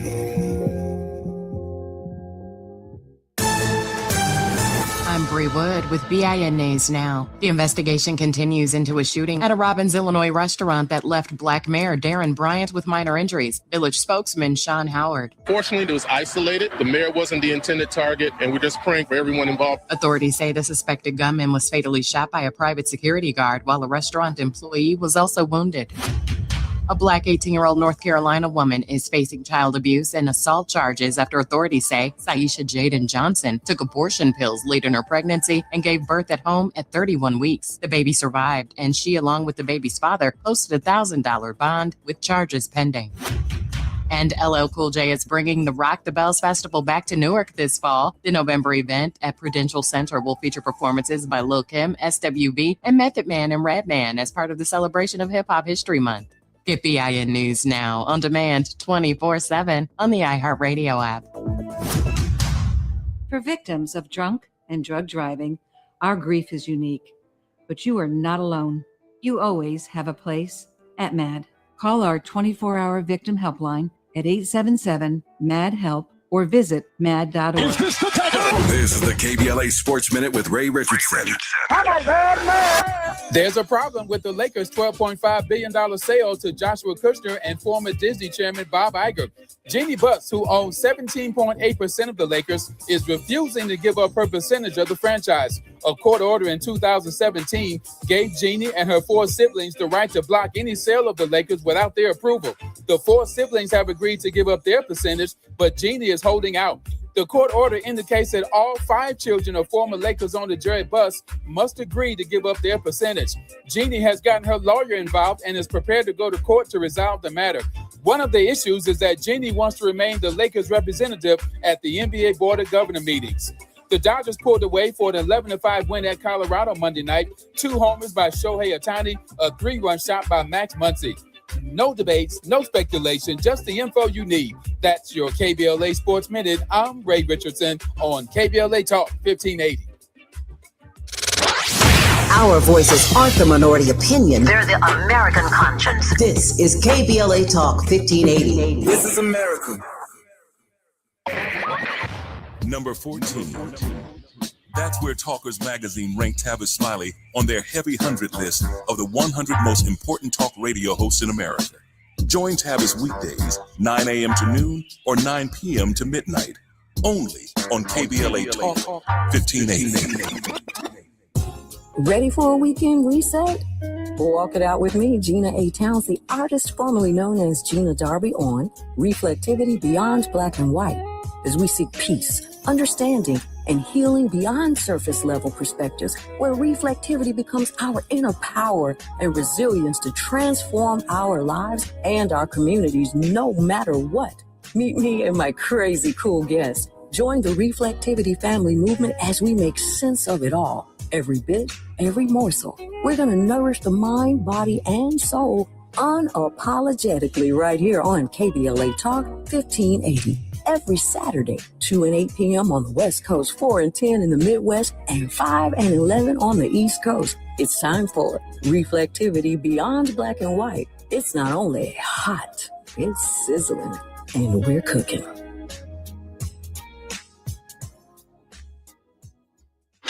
Here comes the brand new flavor in your head. Race, social justice, sports, politics, art, music, culture. We do it all on the D.L. Hughley Afternoon Show. If you're not tuning in, then you are definitely missing out. It's the D.L. Hughley Afternoon Show weekdays from 2 to 4 only on unapologetically progressive KBLA Talk 1580. Like a brand new flavor in your head.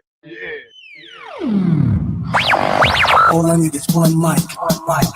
With a KBLA Talk 1580 editorial, I'm Tavis Smiley. My big mama used to say that there are 24 hours in a day, 12 hours to mind your business, and 12 hours to leave other folks' business alone. So let's talk about our business, Crenshaw Business. For over 5 years now, the good people of the Crenshaw Corridor have lived in a gated community, but not by choice.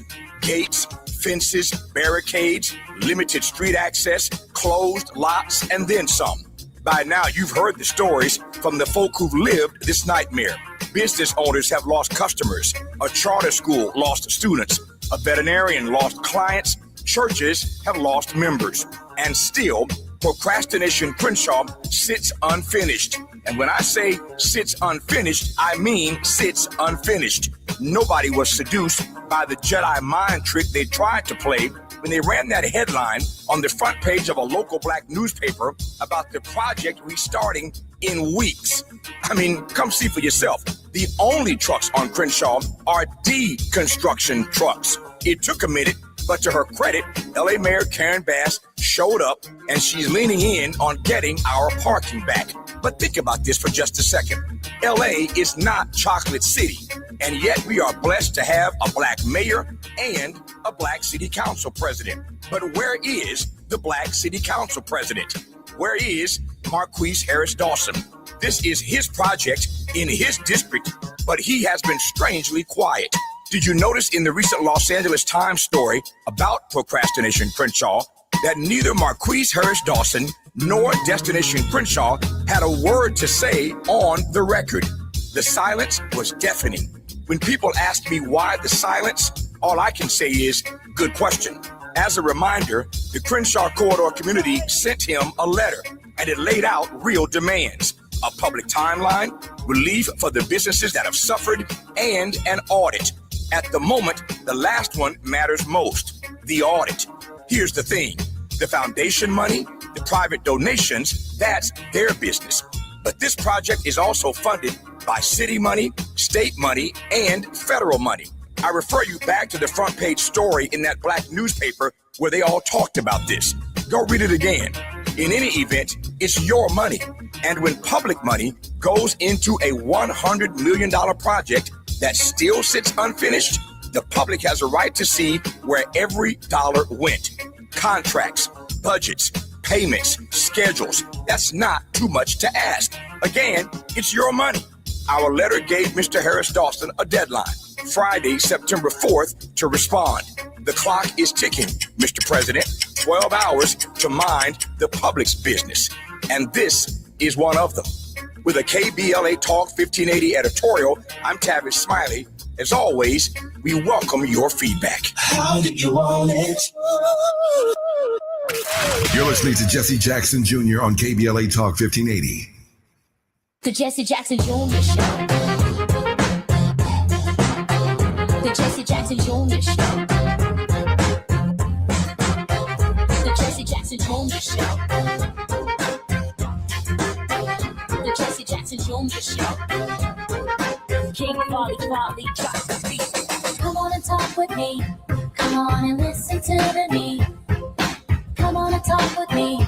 Come on and listen to me. KBLA Talk 1580. I'm Jesse Jackson Jr. Welcome forward to the Jesse Jackson Jr. Show on KBLA Talk 1580. Dr. Karen McCray is the president and CEO of the National Organization of Concerned Black Men. She is the first female to serve in this capacity. She's a trained and certified family human development counselor and corporate trainer. Karen received a BA from American University, an MA and an MPA from Rutgers University. She is completing a PhD in industrial organizational psychology at Capella University and received a Doctor of Divinity to Community and Education Relations from Bethesda Bible College. Dr. McCray, welcome forward to the Jesse Jackson Jr. Show. Thank you. For filling in for Barbara Arnwine, who's on the grind. And I also want to welcome Dr. Joanne Frederick, who's making her first appearance on the Jesse Jackson Jr. Show. She's been in the field of counseling for over 30 years as a university professor, a counselor in private practice, and co-founder, executive director of a nonprofit that offers free, low-cost counseling services to the disenfranchised community. As a Trinidadian American, born and raised in Brooklyn, New York, she takes pride in advocating for mental health throughout all communities as she provides tips, coping mechanisms free of charge through her social media platforms such as Dr. Joanne Show on YouTube. Dr. Joanne, welcome forward to the show. Thank you so much. Hey, let me throw something out at you, Doc. And I think that Dr. McCray, I'll let her witness to this if this is true. As Black people, we experience childhood trauma. And that childhood trauma oftentimes doesn't revisit us until later years in our lives. Yes. The trauma that we are experiencing right now, Dr. Frederick and Dr. McCray, Is this something that our children can expect to revisit at some point in time because of the way in which trauma positions itself in Black bodies? Dr. Frederick? Yes. And the thing about trauma is it doesn't go away. Sometimes we don't remember the You're trauma. muted. Thank you. My answer to that was yes. And I also said that the thing about trauma is that it doesn't go away. And many times we don't remember the trauma that we went through. The trauma now can be in your body, in your behavior. And so what that looks like is just reacting to life, just going about. And then something happens and we become angry, we become distant. But that trauma, as you said, is revisited and we really don't know. So what happens is trauma is not a thing that goes away. Trauma is something that we have to deal with. Sometimes, again, we don't know, but when we find out is when we work with professionals or we just start talking and people just start listening. That's when we realize, hold on, something happened when I was younger. I witnessed this or I experienced this, and now I'm ready to heal. But we also call that the stages of grief because we may not be ready to heal until we understand exactly what's going on. This also kind of looks like, I'm going to say, the stages of change. So when we talk about addictions, for example, right, we could be addicted to drugs, alcohol, technology, work, etc. There are stages for when we want to change. And one of the first stages is awareness. And the awareness is not when people are telling us that we have a problem, but when we realize, whoa, I really do have a problem and I need help. But the bottom line is help, and it has to be community. Like, we cannot do these things alone. So we cannot overcome trauma that we're not even aware of alone. I did have a question for Dr. McCray, but I'm going to ask it of you, Dr. Frederick, and that is this. I thought after Trayvon Martin, and maybe even after George Floyd, that the reckoning that we experienced would be therapeutic, that the country would be better because of that child and because of that man and the way in which their deaths played out. Black Lives Matter, that may have been the label of the movement, but we did see white corporations stepping up saying we're not doing enough. We did experience some changes in the attitudes and dispositions of people who could not believe that this was a form of trauma that Black people had become all too familiar with. And from a legislative perspective, certainly Dr. McCray appreciates that the Congress stepped up, the President of the United States in that era stepped up, and that was part of our therapy, that there were times when Congresses and presidents and governors and corporations did not step up when in fact that happened. And in the last year and a half, it's seemingly, Dr. McCray, completely disappeared. Well, how often have we been fooled by Band-Aid measures when we're dealing with a systemic cancer? I think we have to be really intentional about understanding that in many instances, corporations just did it as a pass until they could get through that period because they saw it as a phase, understanding that our attention spans are short and that we wouldn't sustain the pressure. So they did it for that season, and as soon as they had another opening, the same corporations in many cases undermined their DEI programs as soon as the administration shifted. And those types of things. I think one of the things that we have to learn as a community is to keep the foot on the gas, keep our foot on the gas, keep our feet on their necks, so to speak, so that the support that is given is systemic. Often, and one of the things that we did, even when I started at the Congressional Black Caucus Foundation, is we changed our fundraising strategy so that we went for multi-year grants versus 1 year, so that the impact would be we could measure it year after year. So we didn't do anything that wasn't at least 3 to 5 years. And I think that's one of the lessons that I learned early on that we have missed in this iteration after George Floyd and even Trayvon Martin, is that the corporate giving was 1 year. It was transactional. There was no multi-year funding. Even leading an organization geared towards a population of Black men and boys, we don't get the money that other organizations get because of the constituency. But when we go after grants, it's for multi-year. It has to be. It has to be. We want to build a relationship, and we want you to build a relationship with our constituency so that when something goes wrong, we know who to hold accountable. And with corporations shifting and downsizing and people transitioning in and out quick, we want to make sure that if Coca-Cola provides funding, we know who we need to go to next round. And if I'm sorry, I didn't mean to cut you off.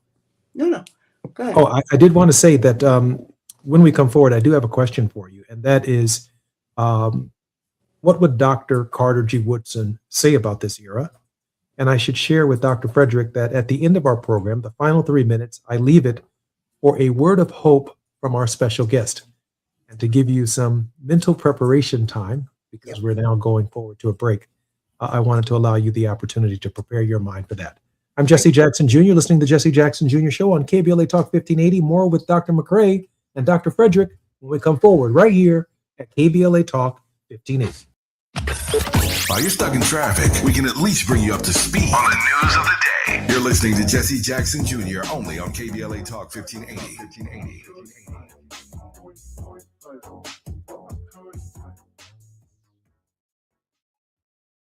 Lots of places can expose you to identity theft. Oh no. That's why LifeLock monitors hundreds of millions of data points a second for threats to your identity, which is way more than anyone can do on their own. If we find anything suspicious, like new loans or changes to your financial accounts, we alert you right away, all through text, phone, email, or the LifeLock app. Get the alerts that could make all the difference. Save up to 30% with promo code NEWS at lifelock.com. Terms apply. You're still glowing, flirting, grooving. You've still got it.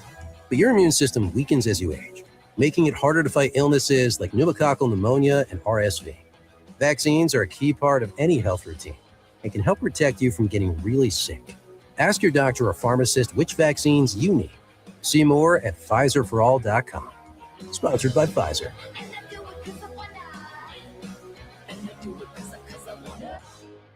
Roger and Tracy saved over $18,400. Cynthia was recovering from a family tragedy and saved over $10,300. If you are drowning in debt, then call Debt Blue. Debt Blue is a professional debt negotiation firm with over 20 years of experience helping people pay back a fraction of what they owe. Learn how to cut your debt up to half or maybe more. Be debt-free in 24 to 48 months, even with bad credit. With an A+ rating from the BBB, you can rest easy knowing Debt Blue is going to deliver guaranteed debt reduction. Debt Blue offers a success guarantee. You pay nothing unless your debt is reduced or completely resolved. That's right. You save money or it's free. Call now for significant debt relief and a free consultation. 800-200-8879. That's 800-200-8879. You don't have to declare bankruptcy.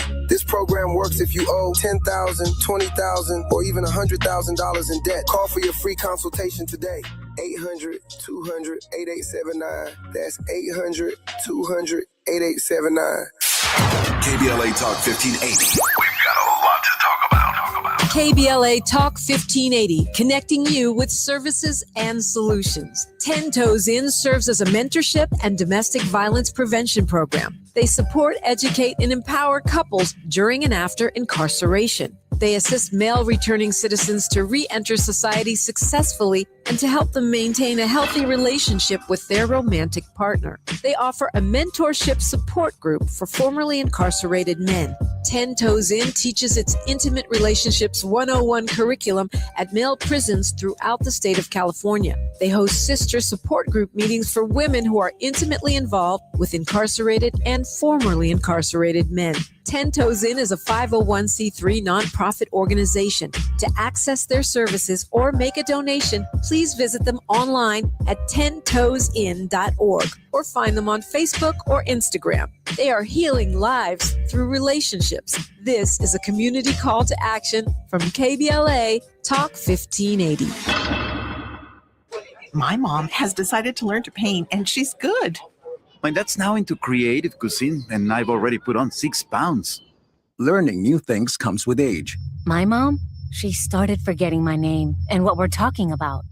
Forgetting well-known things doesn't. Memory loss may be a sign of Alzheimer's disease. Early detection gives you and your loved one time to plan for the future. Learn the warning signs of Alzheimer's at 10signs.org. Brought to you by the Alzheimer's Association and the Ad Council. You know that Big Bargain detergent jug is 80% water, right? It doesn't clean as well. 80% water? I thought I was getting a better deal because it's so big. If you want a better clean, Tide Pods are only 12% water. The rest is pure, concentrated cleaning ingredients. Oh, let me make an announcement. Attention shoppers, if you want a real deal, try Tide Pods. Stop paying for watered-down detergents. Pay for clean. If it's got to be clean, it's got to be Tide Pods. Water content based on the leading bargain liquid detergent. Now back to more of Jesse Jackson Jr. on KBLA Talk 1580. The Jesse Jackson Jr. Show. The Jesse Jackson Jr. Show. The Jesse Jackson Jr. Show. The Jesse Jackson Jr. Show. King Volley drops the beat. Come on and talk with me. Come on and listen to me. Come on and talk with me. Come on and listen to me. KBLA Talk 1580. I'm Jesse Jackson Jr. Welcome forward to the Jesse Jackson Jr. Show on KBLA Talk 1580. We've been very blessed to have Dr. Karen McCray, President and CEO of the National Organization of Concerned Black Men.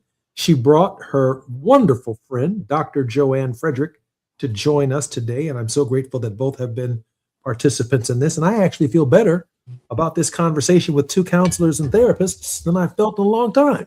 Just the fact that I've had both of you on my show. Have Now, us often. Oh, are you kidding?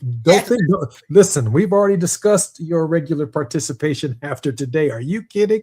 Our community needs a collective therapist. Yes. I mean, we need to be taught how to take a deep breath and hold it for a 10 count at the top, and then exhale, and then just be in the moment with your happiness and not hopping from one issue to the next, which is exactly what we're doing.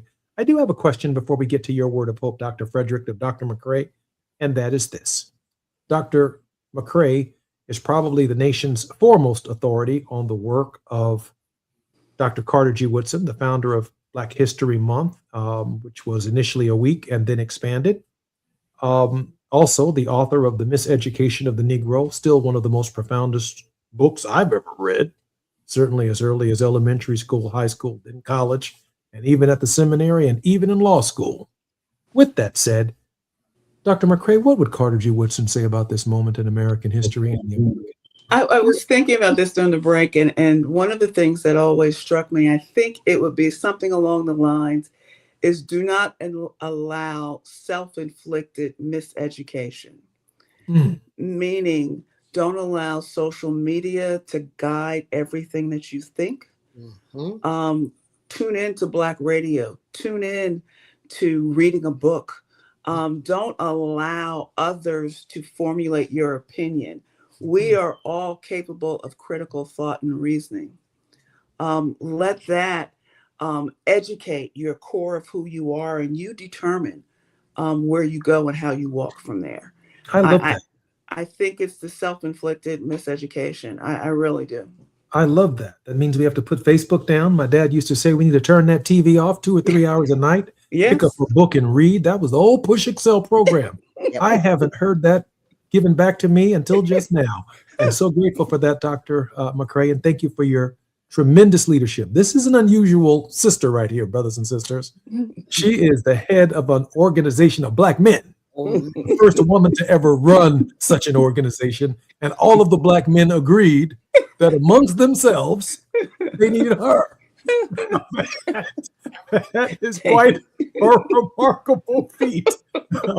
Dr. Frederick, we always ask our guests to end on a word of hope. You have even more time than we anticipated, but your contribution to our mental health and to our thinking is vital, and we all need it. In so many ways, I've said in the past that the church itself and the altar on Sunday morning for those of us who go to church becomes a kind of collective therapy. Wonderful counselor in the form of a sermon from a pastor who may not be trained the way psychiatrists and psychologists are formally, and many of us can't afford psychiatrists, medical doctors who are experts in this particular area, or psychologists. But Dr. Frederick offers free services to help us in our community to understand the trauma that we're experiencing. I'm grateful for your participation in our show. Please offer for our listeners. Definitely. And what I'll also say, as I believe in a partnership between clergy and clinician, and that said, I've opened many counseling centers in a variety of churches across the nation. Wow. But the word that I would like to leave with everyone is my mental health advocacy platform. And the word, which is an acronym, is RISE. The R stands for rejuvenate. We have to be able to rejuvenate ourselves with the self-care activities, the positive ones that work for us. So listening to music. Matter of fact, I was dancing with your intro music. We dance. We have to rejuvenate ourselves. The I stands for inspire. We have to continue inspiring others by our own behaviors and our conversations. The S is for support. How do we support each other as a community, as leaders, as family members? And the E is to enlighten. How are we enlightening others, educating others? So we must rise. Keeping in mind, our greatest wealth is our mental health. Dr. Frederick, how can our listeners get in touch with you and stay in touch with you? You can call me at 202-335-5367. You can email me at askdrjoanne@yahoo.com. I do have a YouTube channel, and it is called Dr. Joanne. I'm also Mrs. Unity World USA. I'll be representing the United States and India next month with my mental health platform. So follow me on social media to see that journey, and just keep hearing some mental health things. And those are ways people can reach me. Dr. Joanne, do you have a website? I do. My website is www.jflcounseling.org. Thank you so much. Book called Copology, and it's all in the website. I actually made up that word too and trademarked Copology. Copology. Wow. Dr. McCray, how can we support your work? Well, I'm sitting in for Barbara, so I'd be remiss not to say go to tjcoalition.org to find out more about the work she and they do. And you can always reach me through cbmnational.org, which is at 202-623-5474. You know, I've got to share with you that during the break, I asked our producer, can you find a regular spot for these two right here? And so I want you all to know that you all are in the mix at this moment. And we are extremely grateful for the enthusiasm that you bring to a very difficult and a delicate subject. And I can only think, Dr. McCray and Dr. Frederick, that the trauma that we experience needs to be processed regularly. Yes. Because this thing right here, listen, I know some people that were real close to Dr. King who, upon his death, they lost their minds. That's right. They lost their minds. I mean, they literally lost their minds. And so the check-in right here at KBLA Talk 1580 needs to occur a lot more regularly than it does. Yes. And that's not only for our folks in Los Angeles, but for our people around the country. We need to check in with each other and see how we're all doing on the regular. Just to check. It makes a difference. I think that's absolutely right. One more time, Dr. McCray, how can we reach you? cbmnational.org. Dr. Frederick, how can we reach you as well? www.jflcounseling.org. You've been listening to the Jesse Jackson Jr. Show on KBLA Talk 1580. When we come forward, D.L. Hughley will be up next, and Dr. Nee Cordelai-Corte will also be here at KBLA Talk 1580. We are paying very close attention and keeping hope alive on all of the Destination Crenshaw editorials that Tavis Smiley has been offering tremendous leadership on. We're extremely grateful in that space. I'm Jesse Jackson Jr. More on KBLA Talk 1580 when we come forward. KBLA 1580 Santa Monica.